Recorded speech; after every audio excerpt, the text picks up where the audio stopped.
We are in third class English textbook, 6th lesson. Up to 5 lessons are over. Now the 6th lesson, that is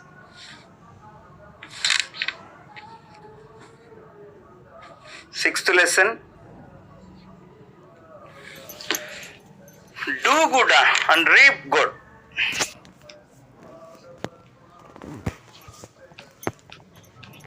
Do good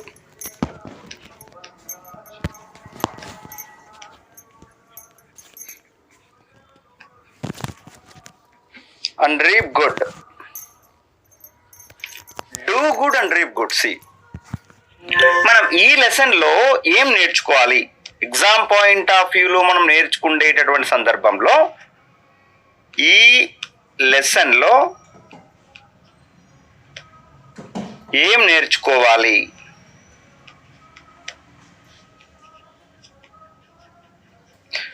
ఇంకా doubt అక్కర్లా. ప్రతి దాంట్లో కూడా, ప్రతి లెసన్లో కూడా ఫస్ట్ మనం సినానియమ్స్ నేర్చుకోవాలి. సినానియమ్స్ నేర్చుకోవాలి అంటే గ్లోజరీలో వస్తాయి ఇవి. సినానియమ్స్ నేర్చుకోవాలి. రెండోది ఏంటి, దీనికి ఉండే ఆఫ్ కోర్స్ పంక్చువేషన్స్ కూడా ఉన్నాయి. పంక్చువేషన్స్ తర్వాత రెగ్యులర్ వర్బ్స్ ఉన్నాయి. ఇక్కడ ఆల్రెడీ రెగ్యులర్ వర్బ్స్ ఇంతకు ముందు మనకు వచ్చాయి. ఈ రెగ్యులర్ వర్బ్స్ తర్వాత నెక్స్ట్ ఏమున్నాయి ఇక్కడ అనేసి అంటే పంక్చువేషన్స్ అనేవి ఉన్నాయి. ఇది సింపుల్ టాపిక్, మనం నేర్చుకోవాలి. Synonyms, regular verbs, punctuations. Synonyms అంటే లెసన్లో ఉండేటువంటి క్రిటికల్ వర్డ్స్ ఏవైతే ఉంటాయో వాటికి మీనింగ్స్ ఉంటాయి. అవి లేదు ఒక పోయం ఇచ్చి పోయంలో క్రిటికల్ వర్డ్స్ ఏవైనా ఉంటే అవి ఇచ్చి వాటి మీనింగ్స్ ఇస్తారు. ఇది రెండో. నెక్స్ట్ రెగ్యులర్ వర్బ్స్ అంటే అర్థం ఏంటంటే ఏ వర్బుకైతే డి లేదా ఈడి చేర్చడం వల్ల నీకు పాస్ట్ ఫామ్ లేదా పాస్ట్ పార్టిసిపల్ ఫామ్ లభిస్తే అలాంటి వర్బులను రెగ్యులర్ వర్బ్స్ అనేసి అంటాం. మరి పంక్చువేషన్స్ అంటే ఫుల్ స్టాపు, తర్వాత కామా, తర్వాత క్వశ్చన్ మార్కు, రైట్? ఈ మూడింటి పైన ఇంతవరకు వచ్చింది. మరి ఇప్పుడు ఏమేమి వచ్చినాయనేది చూద్దాం మనం, రైట్? ఫస్ట్ సినానియం గురించి మాట్లాడదాం. పేజ్ నంబర్ కూడా రాద్దాం. Page number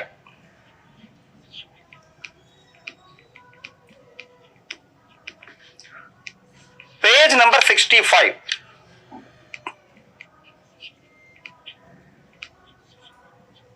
synonyms. Page number 65 synonyms. మరి ఇప్పుడు ఏమేమి ఇంపార్టెంట్ స్పెల్లింగ్స్ ఇక్కడ ఉన్నాయి అనేసి అంటే ఒక్కో స్పెల్లింగ్ గురించి చూద్దాం. Valley, VALLEY, valley. చాలా మంది సమ్మర్లో కాశ్మీర్కు ఇట్లా వెళ్తుంటారు, తమిళనాడులో కొడైకొనాల్ వీటికి వెళ్తూ ఉంటారు. అప్పుడు చూసిండ్రు a low area of land between hills. A low area of land between hills. Valleys అంటే కొండల నడుమ ఉండేటటువంటి, కొండల మధ్య ఉన్న, లోపలికి ఉన్న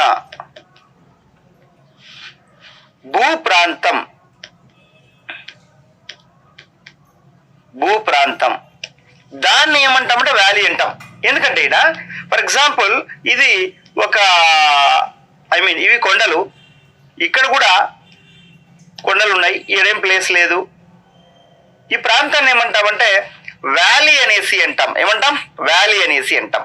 so A low area of land, A low area of land between hills అనేసి అర్థం. బిట్వీన్ హిల్స్ అనేసి అర్థం. ఈ కొండల నడుమ ఉండేటటువంటి ప్రాంతం ఏదైతే భూమి ఏరియా ఉందో, ల్యాండ్ ఏరియా ఉందో, అలాంటి దాన్ని ఏమంటామంటే వ్యాలీ అనేసి అంటాం. అర్థమవుతుంది కదా, వ్యాలీ అనేసి అంటాం. నెక్స్ట్ హేట్ అంటే అర్థం ఏంటి?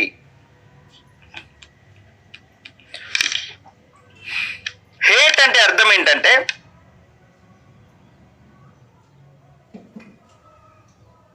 Dislike strongly. హేట్ అంటే అర్థం ఏంటి అంటే డిస్లైక్ స్ట్రాంగ్లీ. బాగా అబ్జర్వ్ చేయి. ద్వేషించడం అనేసి అర్థం. డిస్లైక్ స్ట్రాంగ్లీ అంటే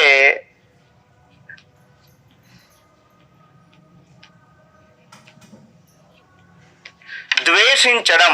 బాగా అబ్జర్వ్ చేయి. హేట్ అంటే డిస్లైక్ స్ట్రాంగ్లీ అని అర్థం. డిస్లైక్ స్ట్రాంగ్లీ, ద్వేషించడం అనే అర్థంలో మనం హేట్ అనే పదాన్ని వాడుతూ ఉంటాం. So next word here echo. అంటే రీసౌండ్ అనేసి అర్థం. పునఃశబ్దం.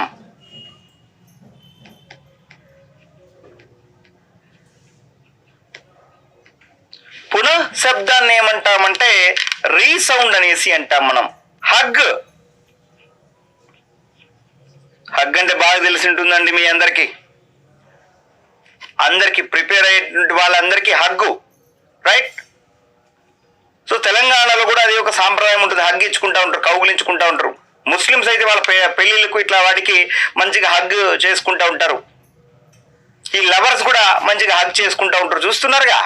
మరి హగ్ అంటే అర్థం ఏంటి అంటే సి కౌగలించుకోవడం తెలుగులో. Now embrace tightly.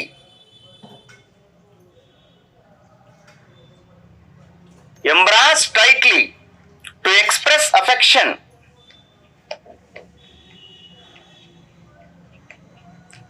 To express affection. హత్తుకొనుట,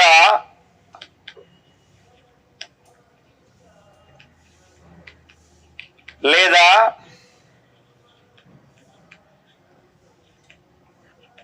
కౌగలించుకొనుట. Embrace tightly to express affection. To express affection. Embracing tightly. గట్టిగా హత్తుకునుటను ఏమంటామంటే ఇక్కడ హగ్ అనేసి అంటాం. Hug, hug. Embracing tightly. Embracing tightly. Next surprise.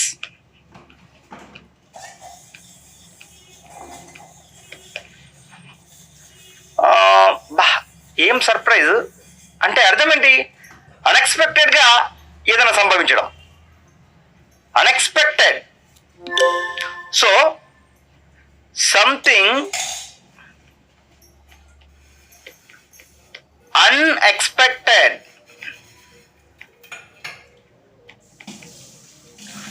Something unexpected, అనుకోకుండా సంభవించడం.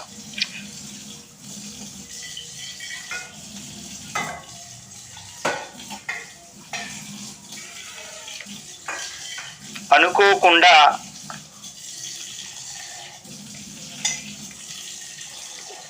సంభవించడం, దాన్ని సర్ప్రైజ్ అనేసి అంటూ ఉంటాం మనం. ఏమంటాం? Surprise. Page number, next page లో కూడా కొన్ని ఉన్నాయి ఇక్కడ వర్డ్స్. అవేంటంటే పేజ్ నెంబర్ 66 లో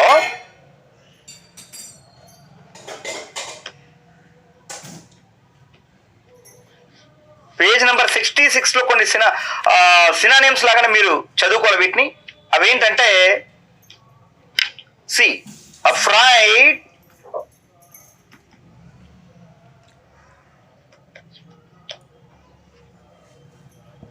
అఫ్రైడ్ అన్న ఫియర్డ్ అన్న రెండు ఒకటే. ఐఎమ్ అఫ్రైడ్ ఆఫ్ డాగ్స్ అంటాం. సో అఫ్రైడ్ అంటే ఫియర్డ్ అంటే రెండు కూడా సినానియమ్స్ గా మీరు పరిగణించాలి, ఇక్కడ ట్రీట్ చేయాలి. నెక్స్ట్ మరి హ్యాపీ అనే పదం ఉంది. హ్యాపీ అంటే గ్లాడ్ అని వస్తుంది. ఒకటే కాదు, ఇంకా చాలా ఉన్నాయి. హ్యాపీ అన్నా, గ్లాడ్ అన్నా, గే అన్నా, అదేవిధంగా మిర్త్ అన్న, అదేవిధంగా ఎంజాయ్ అన్న, right? Happy, glad, enjoy, mirth, right? So ఇవన్నీ కూడా సినానియమ్సే హ్యాపీ అనే పదానికి. Happy means glad. హ్యాపీ అంటే అర్థం ఏంటి? సంతోషం. ఇక్కడ వీటి కూడా ఫియర్ అంటే భయం, ఫియర్డ్, భయం. ఈ అన్నిటికీ అర్థం ఏంటి? సంతోషం,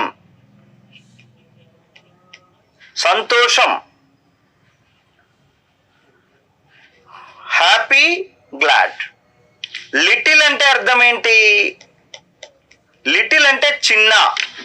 ఇప్పుడు సినానియమ్స్ స్మాల్ అని కూడా రాస్తాం, తిని అని కూడా రాయొచ్చు, నారో అని కూడా రాయొచ్చు. సో ఇవన్నీ కూడా సినానియమ్స్ గా పరిగణించవచ్చు లిటిల్ అనే పదానికి. సో ఇప్పుడు చూడు, బ్యాడ్, బ్యాడ్ అంటే చెడ్డ కదా అర్థం, రైట్? సో వీటికన్నిటికీ కూడా సూక్ష్మ,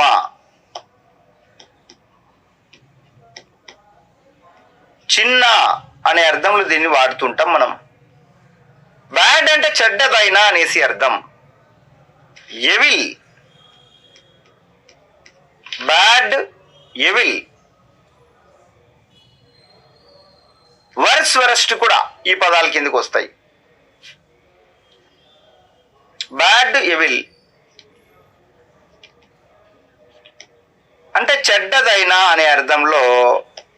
బ్యాడ్ అంటే ఎవిల్ కదా, చెడ్డదైనా అనే అర్థంలో. మరి బ్యాడ్ అనేది ఏ type of parts of speech?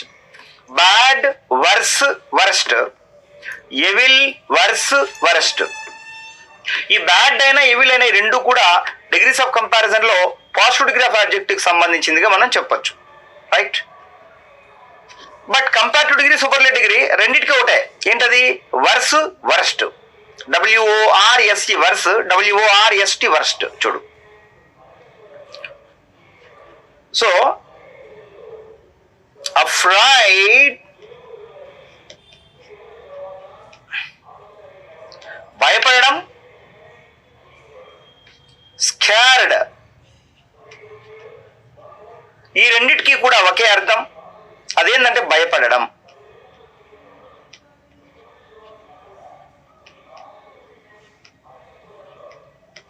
భయపడడం అనే అర్థంలో వీటిని యూజ్ చేస్తుంటాం మనం. లవ్ అంటే అర్థం ఏంటి? లవ్ అన్నా లైక్ అన్నా రెండు ఒకటే, ఇష్టం. ఇష్టపడడాన్ని లవ్ అనేసి అంటాం, అంతే కదా? లైక్ కొంచెం ముదిరితే లవ్ అంతే. ఐ మీన్ దగ్గర రిలేషన్స్ ఆ రెండు వర్డ్స్ మనకున్నటువంటి పదాల్లో. న్యూ అంటే అర్థం ఏంటి? మరి ఇక్కడ న్యూ అంటే అర్థం మనకిచ్చినటువంటి వాటిల్లో ఫ్రెష్ అని చెప్పచ్చు, లేటెస్ట్ అని చెప్పచ్చు,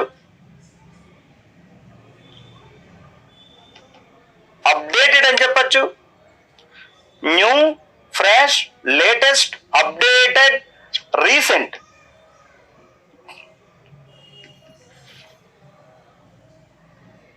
అంటే న్యూ కొత్తది, తాజా అనేసి అర్థం వస్తుంది వీటికి. తాజా, కొత్త. దీనికి ఆపోజిట్ చెప్పగలరా?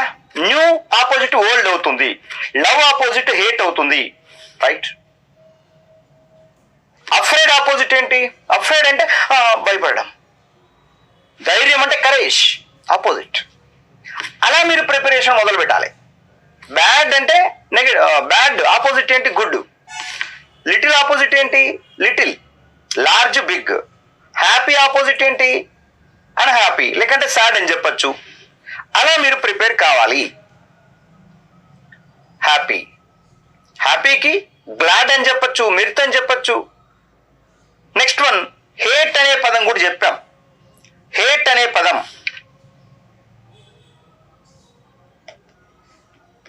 హేట్ అంటే డిస్లైక్ అనే అర్థం, అయిష్టం,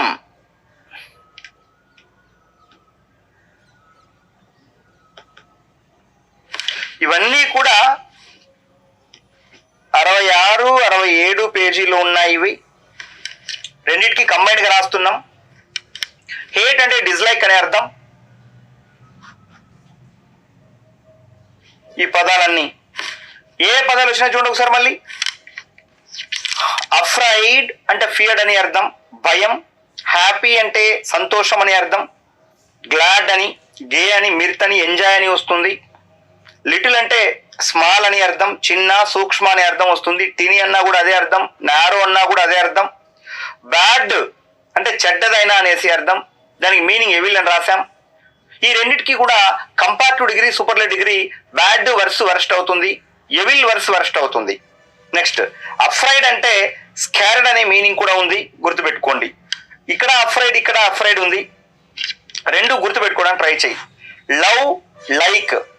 న్యూ అనే పదానికి ఫ్రెష్ అన్నా, లేటెస్ట్ అన్నా, అప్డేటెడ్ అన్నా, రీసెంట్ అన్నా అంతా ఒకటే అర్థం. హేట్ అంటే డిస్లైక్ అనే, హేట్ అంటే అర్థం ఏంటి? డిస్లైక్ అనే అర్థం వస్తుంది. మరి ఇప్పుడు నెక్స్ట్ మ్యాటర్ ఏంటి అంటే రెగ్యులర్ వర్బ్స్ గురించి మనం మాట్లాడదాం. సో పేజ్ నంబర్ 67, ఇది పేజ్ నంబర్ 67.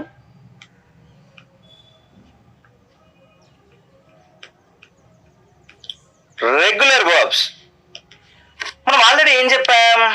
రెగ్యులర్ వర్బ్స్ అంటే ఏ వర్బులకైతే డి లేదా ఈడి చేర్చడం వల్ల వాటి యొక్క పాస్ట్ రూపం, పాస్ట్ పార్టిసిపల్ రూపం వస్తాయో అలాంటి వాటిని రెగ్యులర్ వర్బ్స్ అంటారు. ఏ వర్బ్స్ కైతే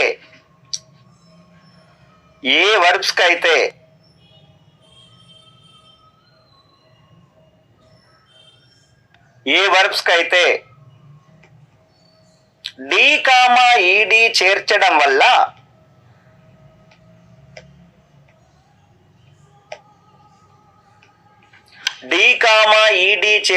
వల్ల వాటి యొక్క పాస్ట్ ఫామ్,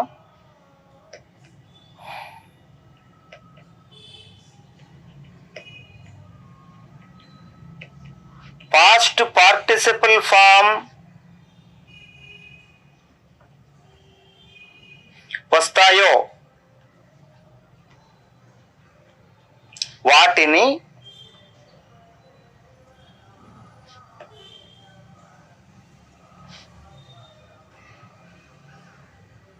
రెగ్యులర్ వర్బ్స్ అంటారు. వాటిని రెగ్యులర్ వర్బ్స్ అనేసి అంటారు. వాటిని ఏమంటాం? రెగ్యులర్ వర్బ్స్ అనేసి అంటారు. సో గుర్తుపెట్టుకోండి, వాటిని ఏమంటాం? రెగ్యులర్ వర్బ్స్ అని అంటాం.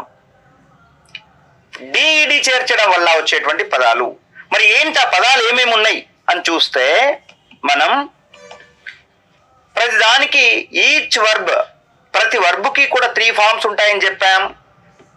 Present form of the verb, past form of the verb, past participle form of the verb. Present form of verb ను V1 అంటాం, పాస్ట్ ఫార్మ్ ఆఫ్ వర్బ్ ను V2 అంటాం, past participle form of verb ను V3 అంటాం. Right? అయితే ఇక్కడ కొన్ని సెంటెన్స్లు ఇచ్చారు. ఏమంటున్నారు చూడు, ఎగ్జాంపుల్ మాత్రం నేను రాస్తున్నా ఇక్కడ. Called, called, called. Invite, invited, invited. నేను ఓన్గా రాసా ఇవి, తర్వాత బుక్లో ఉండేది చూద్దాం. ఈ రెండిట్లో కూడా చూడు, ఈడీ చేర్చడం వల్ల నీకు పాస్ట్ రూపం, అదే విధంగా పాస్ట్ పార్టిసిపల్ రూపం వచ్చింది. కాబట్టి ఈ వర్బులను ఏమంటామంటే మనం రెగ్యులర్ వర్బ్స్ అనేసి అంటాం. ఏమంటాం? ఈ వర్బులను రెగ్యులర్ వర్బ్స్ అనేసి అంటాం మనం, గుర్తించు. సో దట్ ఇక్కడ ఏమంటున్నాడంటే read the following sentences and notice. Read the following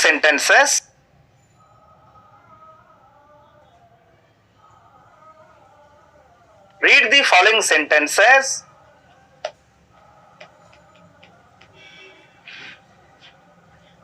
following sentences and notice the underlined words. The underlined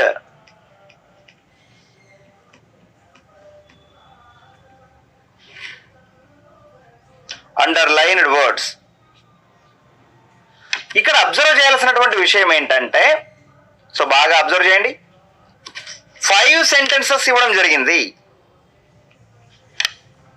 ఆ 5 సెంటెన్సెస్ లో కొన్ని పదాలకు అండర్లైన్ చేశారు. వాటిని గమనించండి, మీకు ఏమర్థం అవుతుందో చెప్పండి అన్నాడు. So first one, once there lived a boy. Once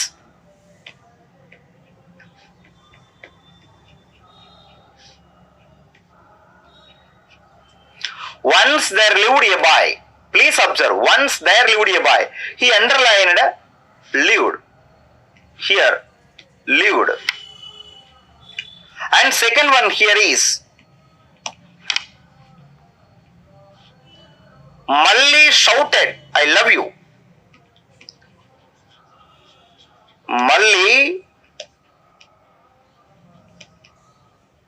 shouted, I love you.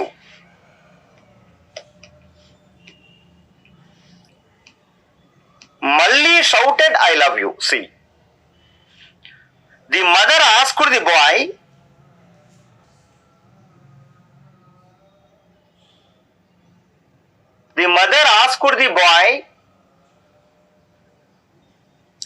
to go back to the valley.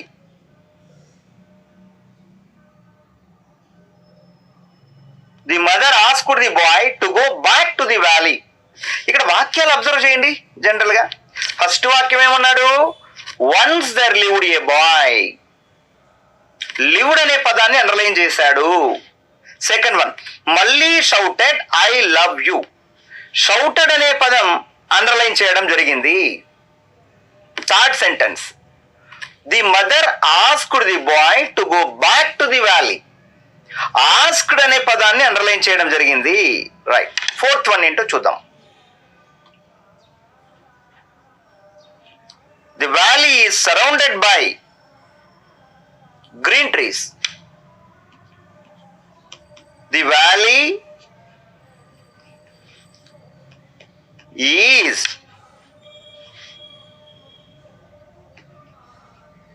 Surrounded by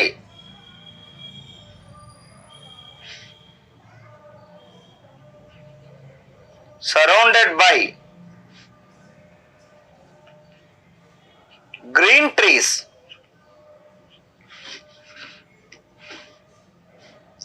Surrounded, underlined, and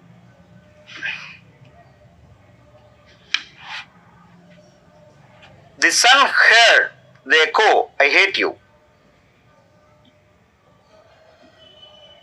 The sun heard, H-E-A-R-D. The sun heard the echo,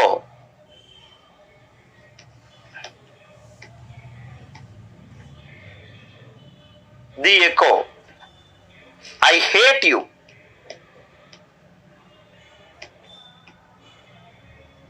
I hate you. See, you try to observe all these 5. Now, once there lived a boy. Lived. Here, you please observe here. Lived verb is there.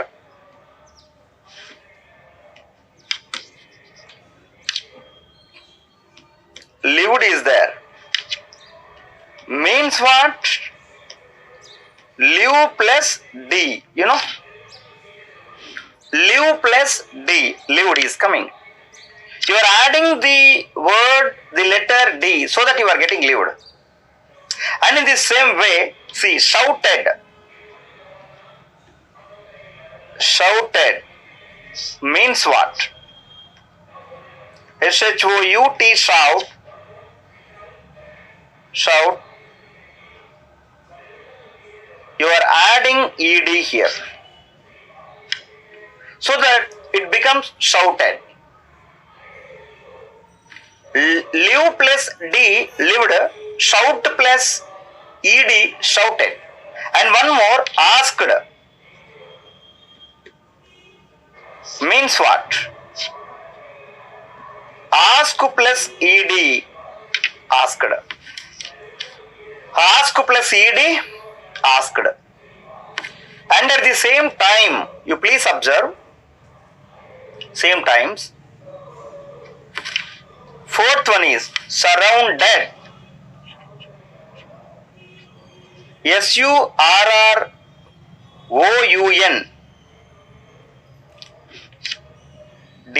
surroun ded. Surrounded means surround. Surround plus ed, surrounded. Surround plus ed, surrounded.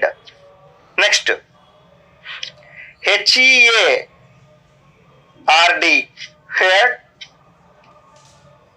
HEAR, please observe, HEARD, heard. ఇది చాలా జాగ్రత్తగా వినండి, చాలా మంది confuse అవుతారు. Heard spelling HEARD, ED కాదు, only D. బాగా observe చేయి.